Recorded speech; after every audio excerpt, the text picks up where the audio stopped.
nga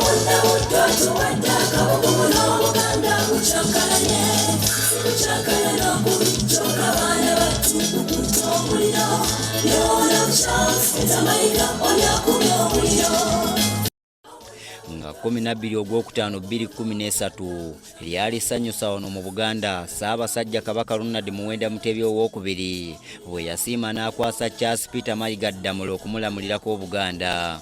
Leero nga 12 Ogwokutaano 2023 we giweze emyaka 10 beddu kasookedde akwasibwa Ddamula era mu gino emyaka wamma ggwe Buganda eddukidde ku misinde gya kizungirizi. Naye abange mu myaka 10 Katikkiro gy'akwatidde Ddamula biki bye yeenyumiririzaamu ebimusoomoozezza ko ne waalaba Buganda ey'enkya. Nga yakakwasibwa Ddamula yatandikawo enkola y'ettoffaali mwe yatuukira kumpi mu buli kanyomero k'eggwanga n'ebweru ng'akuŋŋaanya ssente okuzza Buganda ku ntikko. Muno ebyakolebwa bingi birabwako, naye ennokodde y'amasiro g'Abassekabaka e Kasubi Katikkiro agamba nti n'atalina maaso alaba nti omulimo gweyagaza. Omulundi ogusooka bye bintu ebirabibwa n'amaaso. Bugwe e Kasubi yika ziri 64 zonna twazeetooloola Bugwe. Yika ezo 63 Bugwe wa kilomita 3.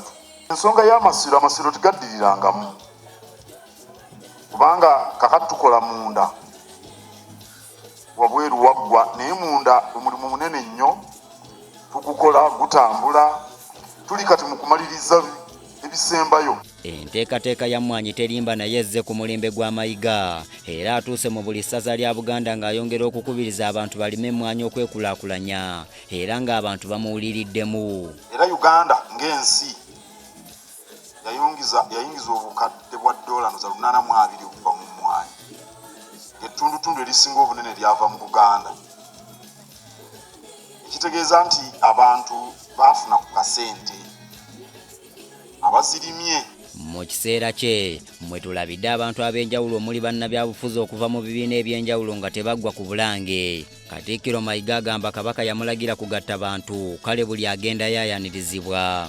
I welcome anyone who wants to come here for as long as they acknowledge that the head of the kingdom is the Kabaka. If you respect us, if you respect our heritage, then I'm going to welcome you because I do not decide people's political convictions.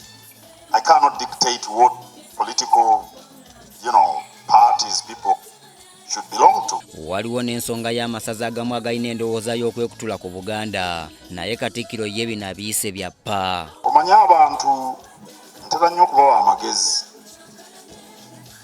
bave mu buntu katoole bakole ebintu ebibagasa. Kakati abantu baba baagala nnyo okutujja ku mulamwa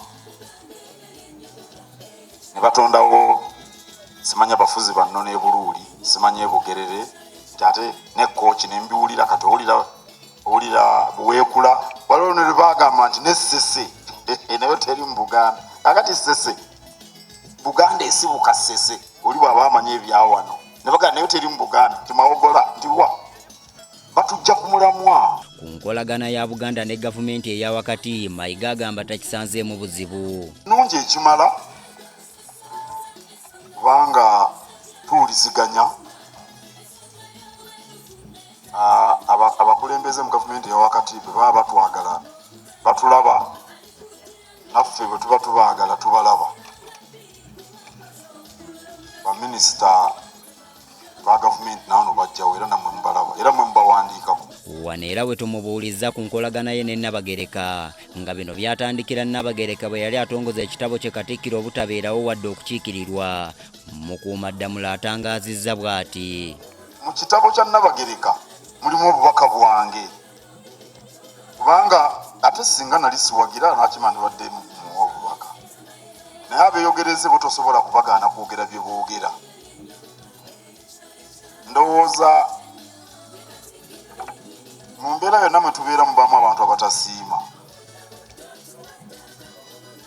Sirowooza nti kiri ku Nabagereka nti yakyogedde nange wano mubadde mu bimbuuza obwedda abantu aboogera ebintu nga balinga abatalaba mu kifo mwe tubeera wabaawo abantu abatasiima byokola. Gye buvuddeko abataka abakulu ab'obusolya bakyalira omukulembeze w'eggwanga mu maka g'entebe nga n'ekyasinga okuwawaaza amatu g'abantu mbu baali bagenze kusaba ttaka we banaazimba ekitebe kyabwe. Katikkiro bino abiyise ebigambo ebitaliiko mutwe na magulu.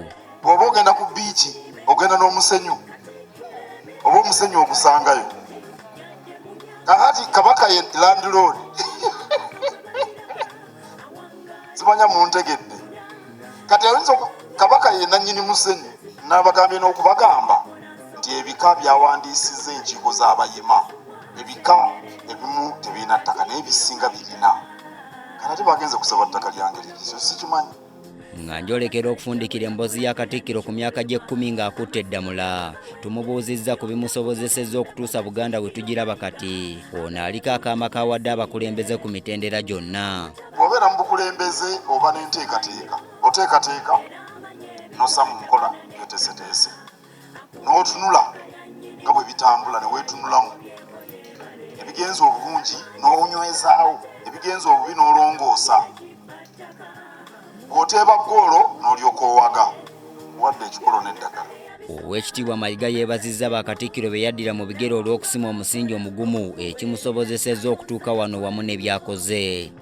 Era n'okutuuka essaawa ya leero enkola gye tulina kati ey'oluwalo n'eya certificate gamba oluwalo baba bazigula certificate naye enkola eya certificate yagigunjaawo ate yalwanirira nnyo obumu ekitiibwa walusimbi abantu bakolagane babeere bumu kati nange kwe nazimbira ku byawo. Ebintu Katikkiro byakoze mu myaka 10 bingi ddala era ng'asuubirwamu n'okusinga ku bye yakakola singa beena asiima nagira nga kyamukwasizza ddamula okugira ng'amulamulirako Obuganda. Nze Andrew Sebbira wano mu Kampala.